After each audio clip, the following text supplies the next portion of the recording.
Hello friends, मैं बलराम कुशवाहा हमारे YouTube channel Kushwaha educate class में आप सभी का स्वागत करता हूं।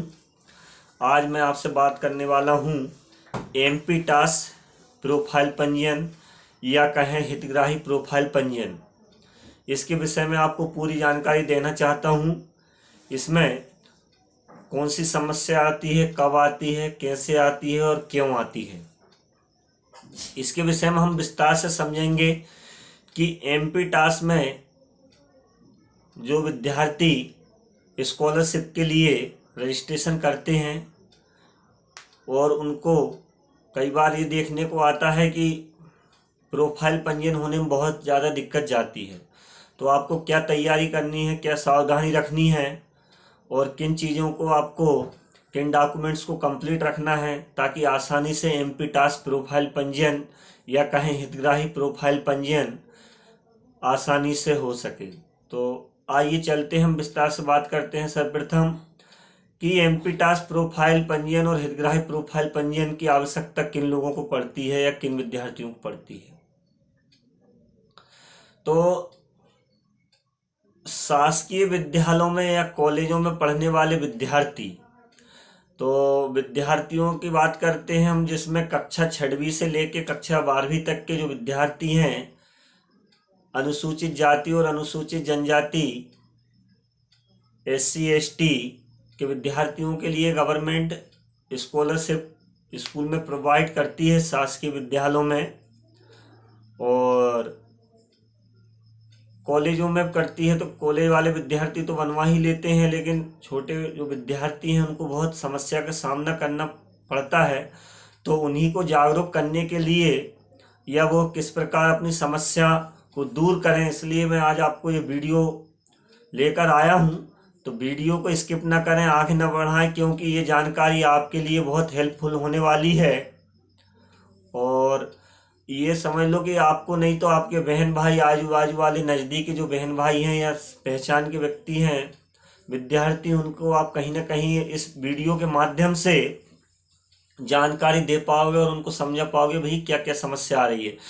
तो देखिए, सबसे पहले आपको क्या है, समग्र आईडी जो आपकी होती है उसका KYC रहना चाहिए। इससे होता क्या है, समग्र आईडी के KYC से, जैसा आपका नाम आधार कार्ड में लिखा है या जो जन्म तिथि आपकी आधार कार्ड में लिखी है वो समग्र आईडी में अंदर इंक्लूड हो जाती है KYC करवाने के द्वारा।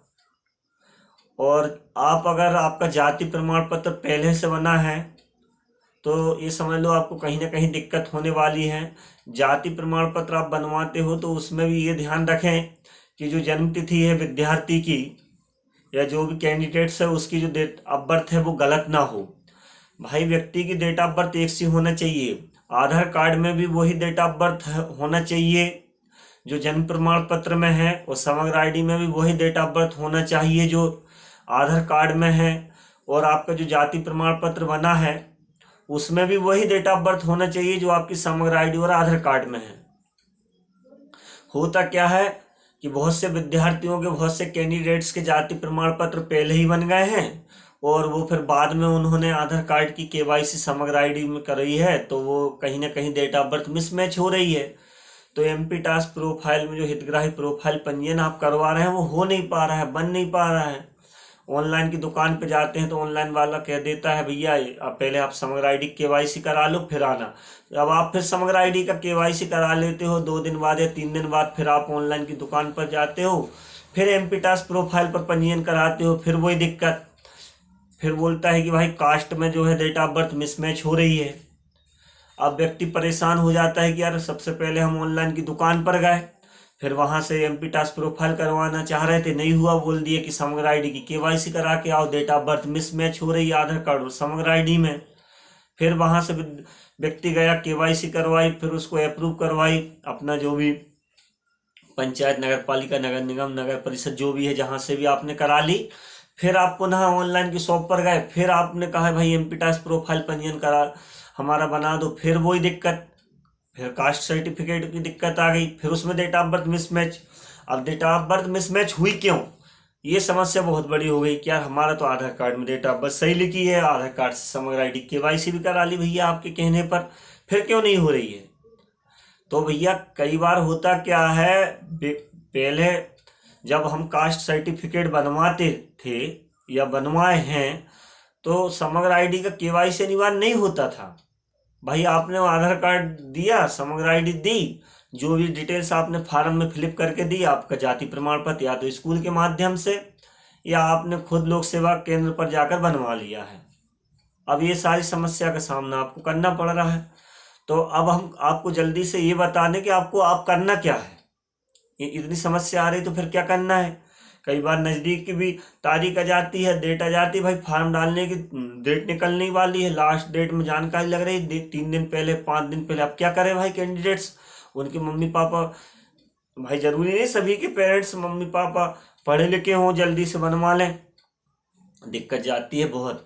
तो अब आपको करना क्या है इसमें कि समग्र आईडी की केवाईसी जितने भी घर में फैमिली मेंबर हैं ना, सबकी करवा के रखें, विद्यार्थी की भी रखें, और जितने भी सबकी। अब मैं जितने की क्यों बोल रहा हूँ, ये कहाँ से सब आ गए, सब इसलिए आ गया, कई बार क्या होता है आय प्रमाण पत्र बनता है, उसमें मम्मी या पापा का आय प्रमाण पत्र लगता है। भाई केवाईसी रहेगी तभी तो नाम सही आएगा, तभी तो आय प्रमाण पत्र, स्थानीय निवासी प्रमाण पत्र बन पाएगा। और भाई अब आप आने वाले टाइम में किसी बच्चे का जाति प्रमाण पत्र बनवाना चाहते हो या स्वयं का बनवाना चाहते हो तो केवाईसी से ये फायदा रहेगा समग्र आईडी की कि आपकी डेट ऑफ बर्थ गलत नहीं लिखाएगी जाति प्रमाण पत्र में, जो आधार में है वो समग्र आईडी में हो जाएगी अंदर इंक्लूड, और उसी से जाति प्रमाण पत्र आपका बन जाएगा। तो कहीं ना कहीं फिर आगे चल के दिक्कत आएगी ही नहीं। अब अभी इसका यही समाधान है कि आपकी एमपीटास प्रोफाइल नहीं बन रही है, हितग्राही प्रोफाइल पंजीयन नहीं हो पा रहा है, तो आपने समग्र आईडी की केवाईसी करवा ली है, फिर भी नहीं हो रहा, तो फिर आप क्या करें, जाति प्रमाण पत्र में सुधरवा लें। अपने लोक सेवा केंद्र, जो भी नज़दीकी लोक सेवा केंद्र है वहाँ पर जाएं, और अपने आजू बाजू में जो भी पढ़े लिखे भाई बहन हैं या आप खुद भी पढ़े लिखे हो, और या फिर आपको नहीं समझ आ रहा है तो कोई बेचारा वकील पकड़ लें और उनसे बात कर लें, भाई कम से कम कितने चार्जेस लगता है, क्या है, जो भी। भाई छोटे व्यक्ति हमारा अपना जाति प्रमाण पत्र अपडेट करवाना है, सुधार करवाना, ऐसा होता है। लोक सेवा केंद्र के आजू बाजू बहुत सारी फोटोकॉपी की दुकानें होती हैं, ऑनलाइन वाले होते हैं, वो 10-20 आपका जो भी चार्जेस लें, आपका फार्म भरने का 50-20 जो भी है भाई, अब हमको तो नहीं मालूम कि कौन कितना चार्ज ले सकता है। तो इस तरह से अपना फार्म भरवाएं और लोक सेवा केंद्र में फार्म जमा कर दें, आपका जाति प्रमाण पत्र सुधर के आ जाएगा। और जब सुधर जाए तो फिर अपना एमपीटास प्रोफाइल करवा लें, हितग्राही प्रोफाइल बनवा लें, और इसमें फिर आप स्कॉलरशिप का जो कक्षा 6वीं से 12वीं में अध्ययनरत या जो पढ़ रहे हैं या जो कॉलेज में विद्यार्थी पढ़ रहे हैं, कॉलेज में तो खैर SC ST OBC सबके लिए एमपीटास प्रोफाइल होता है, लेकिन कक्षा 6वीं से 12वीं के लिए सिर्फ स्कूलों में सिर्फ SC और ST का ही प्रोफाइल अभी तक तो बन रहा है फिलहाल। अब आगे चल के गवर्नमेंट कुछ अपडेट कर दे भाई, OBC वालों का भी बनने लगे, उनको भी इसी हितग्राही प्रोफाइल से स्कॉलर मिलने लगे, तो वो आएगा अपडेट, तो सभी तक पहुंच ही जाएगा। तो आज का वीडियो बनाने का ये उद्देश्य था कि भाई एमपीटास प्रोफाइल में कौन कौन सी समस्या और किस प्रकार से समस्या का आप लोग सामना कर रहे हो, उसका समाधान क्या है। हमारे वीडियो अच्छा लगा हो, समझाने का तरीका अच्छा लगा हो तो हमारे वीडियो को लाइक करें, सब्सक्राइब करें हमारे चैनल को, और अपने दोस्तों के साथ शेयर करें। मिलते हैं नेक्स्ट वीडियो में, तब तक के लिए नमस्कार, जय हिंद, जय भारत।